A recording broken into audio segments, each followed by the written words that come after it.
এই দুনিয়ার সময়টা কতটুকু? বলেন যে দুনিয়ার সময়টা হচ্ছে মুয়াজ্জিন যখন আজান দিয়ে ফেলেছে, আজান দেওয়ার পরে একামতও দিয়ে ফেলেছে, তো আপনারও আজান হয়েছে, আপনারও তো একামত হয়েছে।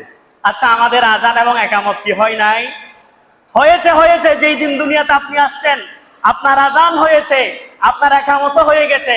এখন শুধু আল্লাহু আকবার এই জিনিসটা বাকি আছে।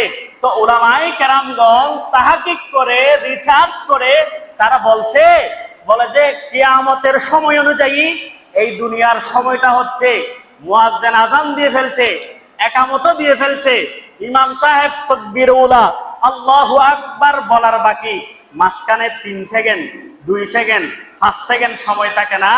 এই সময়টুকু আপনি দুনিয়ার মধ্যে বসবাস করতেছেন আখিরাতের সময় অনুযায়ী। এখন একটু চিন্তা করুন তো, বলো যে এই 5 সেকেন্ড 10 সেকেন্ড সময়টা আমরা দুনিয়ার জমিনের মধ্যে আসছি, 10 সেকেন্ডের মধ্যে কত নাফরমানি করেছি। এই 10 সেকেন্ড সময় আল্লাহ আপনাকে আমাকে দিয়েছে, কত নাফরমানিতে লিপ্ত হয়েছি, কত গুনার মধ্যে লিপ্ত হয়েছি।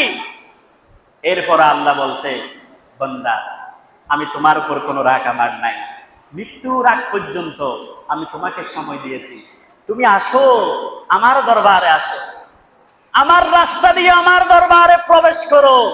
তুমি যদি তোমার ভুল বুঝতে পারো, তুমি যদি তোমার গুনাহকে তোমার সামনে চিত্র আকারে তুলে ধরতে পারো, তুলে ধরে আমি আল্লাহর কাছে যদি তওবা করো, আমি আল্লাহর কাছে যদি ক্ষমা চাও, আর আল্লাহ বলছে আমি তোমাকে ক্ষমা করে আমি আমার আপন বান্দা হিসেবে কবুল করে নিজের উপর সুবহান।